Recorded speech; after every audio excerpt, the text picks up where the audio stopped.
Hello, friends. I'm really exhausted from making this statement over and over again. I'm even thinking about not making this statement anymore. Or should I? After all, YouTube is not my job, it's my hobby. Unfortunately, for it to become my job in the future, I need to create more content. So I'm going through a period where I can't find time for my hobby. Imagine that, planning for these contents, oh my, it's driving me crazy. Besides, the first part of this video coincided with the election period. You have no idea what kind of turmoil I was in. I'm slowly recovering, doing my hobby. It's a luxury job, you know, my friends.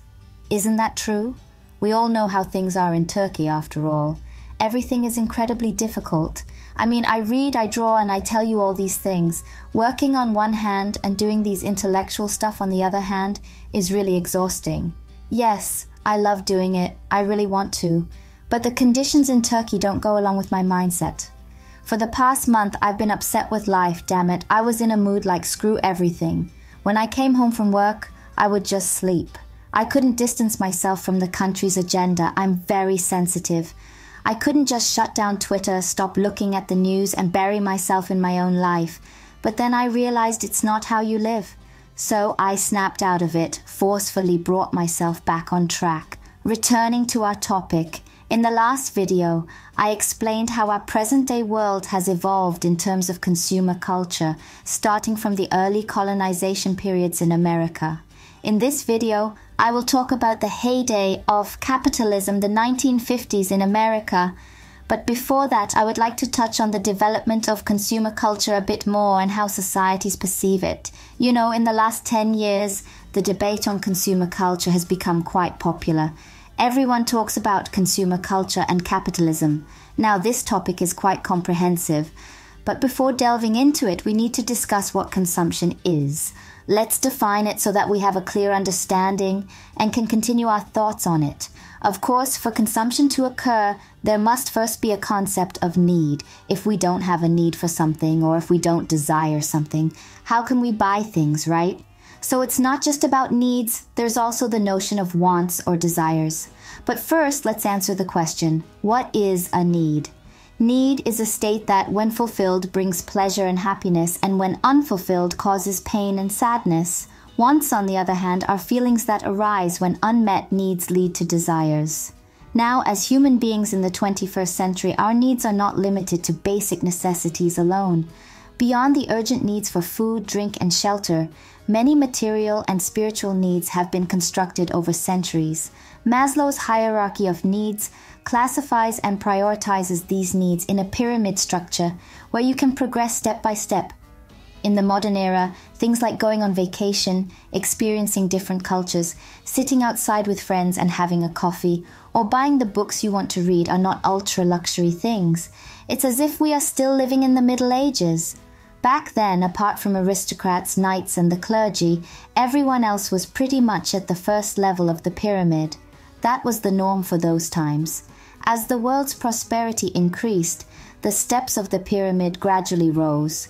Even in the modern world we live in, unless you are in a third world country, you are already born having surpassed the first two steps of the needs pyramid.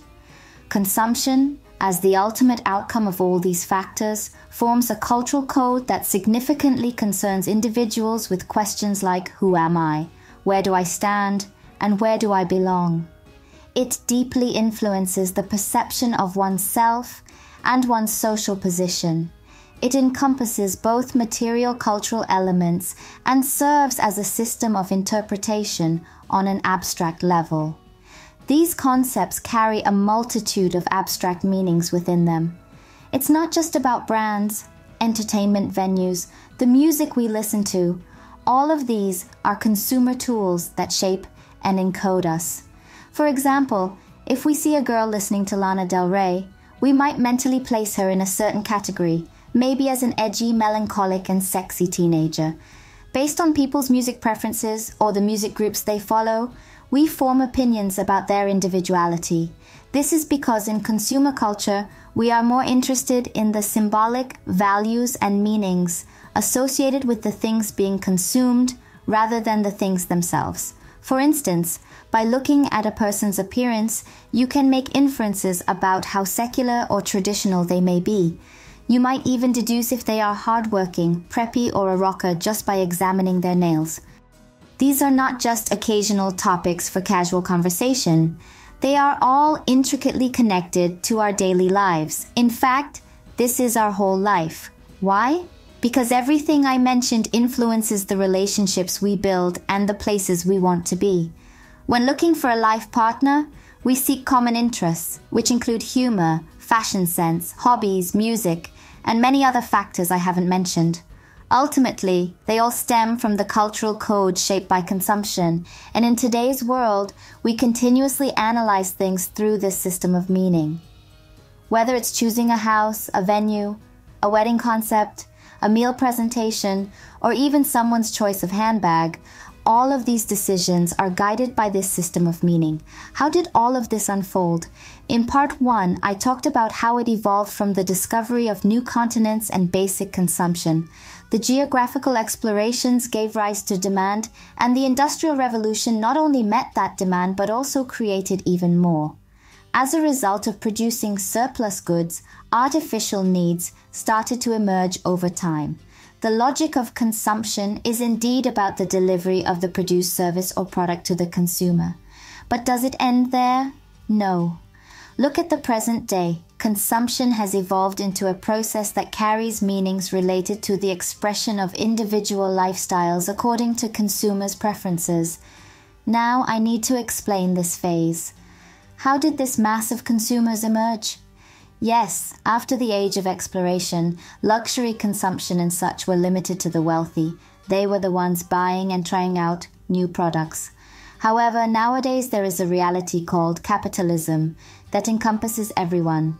There is a massive consumer base. How did this happen? The age of exploration, spanning from the 1400s to the 1600s, was a process during which significant geographical discoveries were made. In the 1600s, the European bourgeoisie started to rise, a period when property ownership and wealth accumulation became a desire. The bourgeoisie included officials, lawyers, merchants, skilled artisans, and shopkeepers who began to feel superior to unskilled workers and peasants. It is important to note that the bourgeoisie was not a noble class, but rather a group that became wealthy through trade. They believed in the idea of becoming rich through hard work, adopting the perspective that working hard is the key to a good life. The Industrial Revolution, which emerged around 1780, was a response to the increasing demand for goods.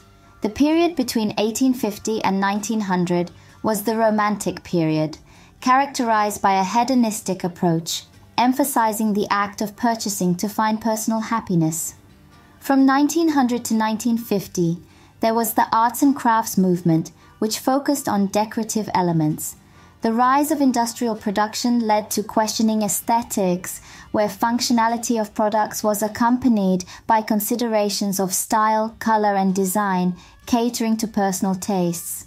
This era paved the way for consumers to buy new products without their existing ones being broken or unusable. In modern times, we often possess not just a couple of seasonal outfits, but a variety of clothes in different colors and styles, owing to this foundation. I would like to elaborate on the period between the 1900s and 1950s, including the time of World War II, because the image you see on the screen is actually a visual representation that encompasses the 1950s. After World War I, America emerged as a wealthy and powerful nation. The war led to the rapid production of weapons in factories, which in turn advanced the technology of mass production. Henry Ford played a significant role in developing the assembly line, which is the image that comes to mind when we think of mass production, products moving on a conveyor belt for assembly. In the 1920s, these developments led to the era of consumers. Chain supermarkets began selling mass-produced products during this period. The 1920s were also known for hosting extravagant and expensive parties. F. Scott Fitzgerald's novel, The Great Gatsby, portrays this era, and I recommend watching the film adaptation starring Leonardo DiCaprio. Just as we have popular advertising faces today on billboards, such as actors and pop singers, a similar practice was present during that time. Edward Bernays, considered the father of public relations, shaped that era. He was like the Elon Musk of his time. Brands constantly sought his advice to increase their sales. But who was Edward Bernays? He was Sigmund Freud's nephew and drew from his uncle's psychological theories. He also consulted with other famous psychologists in America. He held significant influence, living in a penthouse overlooking Central Park in New York, and hosted famous celebrities and politicians. The documentary, The Century of the Self, is a must-watch, as it explains how our lives were shaped and why we spend our days working so much and striving to conform to society. Bernays wasn't only there to sell products. He had the power of mass manipulation, and over time he conducted studies on how to control people's behavior and make them comply with societal norms. Between the 1920s and 1930s, America was composed of constantly consuming masses. President Hoover even pronounced that consumption was at the heart of the American way of life in 1928. They thought that with satisfied, productive, compliant masses, economic growth would continue. However, it didn't turn out that way. In 1929, an economic crisis erupted, famously known as the Great Depression, which left an indelible mark in history. This was the crisis when people needed bundles of money to buy a loaf of bread. The cause of this crisis was quite simple. There was no law regulating banks, and they were constantly giving out loans to everyone, but couldn't recover them. Of course, there were various other reasons as well. But in essence, it seemed that not everyone could become rich at the same time. Capitalism didn't seem to work then. Subsequently, people rapidly stopped buying unnecessary things, and there was an excess of production with a surplus of goods. This caused severe damage to companies. It wasn't just the companies that suffered. The entire world was affected by this economic crisis. Afterwards, American President Roosevelt took action to fix the situation. Prior to his presidency, the government had not interfered in the free market, and as a result, businesses acted on their own, which proved to be ineffective. Free market and the government joined forces. Economic laws were enacted. During this time, World War II breaks out, and humanity witnesses for the second time how dangerous and destructive a force it can be. Moreover, since the Great Depression had a global impact, particularly on Europe, people took to the streets due to unemployment and poverty in various places. Have you ever wondered why Hitler was elected and supported by the people?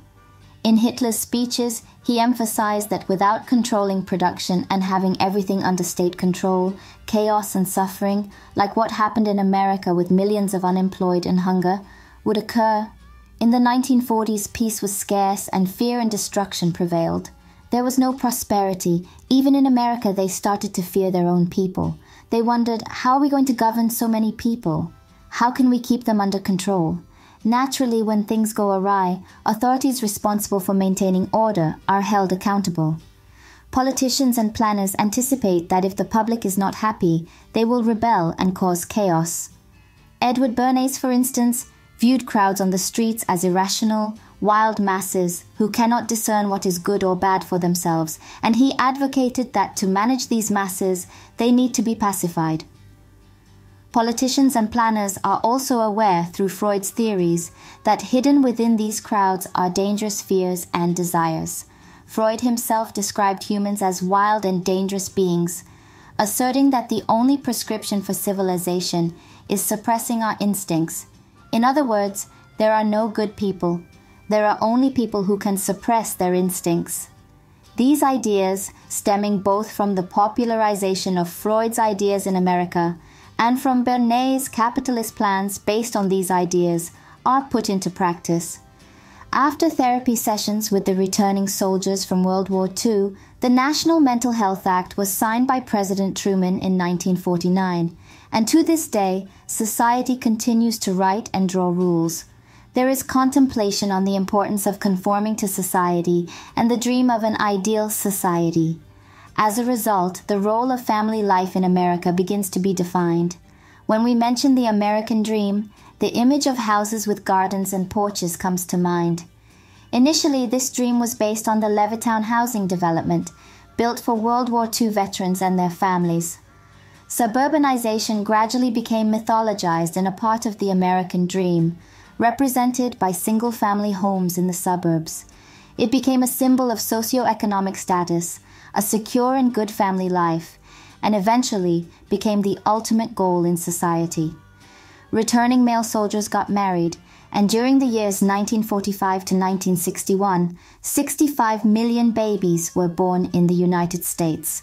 This period is known as the baby boomer era, and those born during these years are referred to as boomers for this reason. In 1941, the television was introduced to the market, replacing print advertising, and in the 1950s, there was an explosion of advertisements. The ideal home and all related elements were highlighted by the media. These advertisements serve not only to promote products but also to fulfill a functional role in social engineering.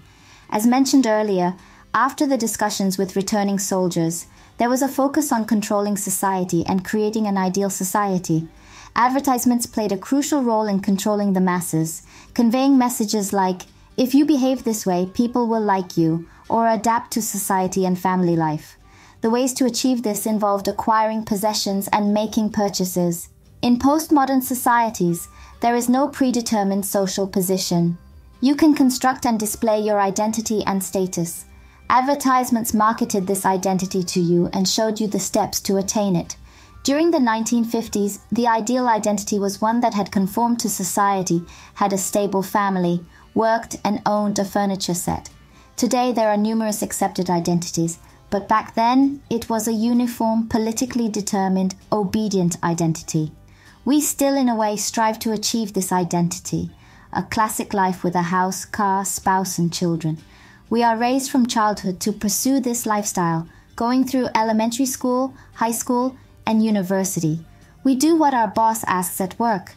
We have desires, like wanting the opposite sex, the potential partner for our family life, to notice and like us, leading us to spend money on the best clothes and perfumes available in the market. It is not only in matters concerning us and society, but also in our leisure time that capitalism has a say. Since we produce while we work during our free time, we should consume to maintain this balance.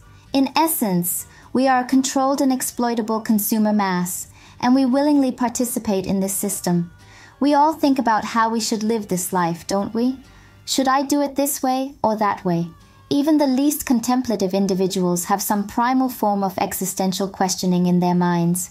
According to Tomlinson, advertisements are narratives about how life might be lived. They are seductions to visions of ourselves, versions of the good life, and relationships with the idealized other, promising happiness and fulfillment. Consumers cannot suppress these desires because advertisements sell them privilege, the promise of change, hope, and dreams. They make individuals feel valued and special. So what should we do in light of this information? Should we curse capitalism and the gears of the system and end it all in suicide? Some have chosen this path. The film The Seventh Continent depicts a real-life event centered around escaping from the system, from the whole world. It portrays individuals trying to break free from the system. I could deeply empathize with this film as it resonated with some of my emotions. It sheds light on the fact that as societies, we are also enslaved. We are surrounded. In fact, we don't even decide on our desires. For these unchosen desires, we find ourselves drowning in debt. In traditional agrarian societies, the focus was on producing and saving, with the mentality of spend less than what you earn. In modern societies, this evolved into the concept of produce and use, spend as much as you earn as much as you spend. In postmodern societies, unfortunately, it has turned into an understanding of consume and be superior, spend first and pay later. If it doesn't suffice, find a way out. Desires such as seeking status, gaining attention, and searching for novelty were created. Be different from everyone else, be special, stand out from society is a popular idea nowadays. However, in the 1950s, the more you were like everyone else, the better. Being conforming was like being the outsider of today. So the discourses and sought-after ideal patterns always change, adapting to their era. We just have to bear the consequences. Alright mates, that's all I have to share for now. If you have any questions or something you'd like to discuss, feel free to write them in the comments. I'm curious about your thoughts. See you in the next video. Goodbye.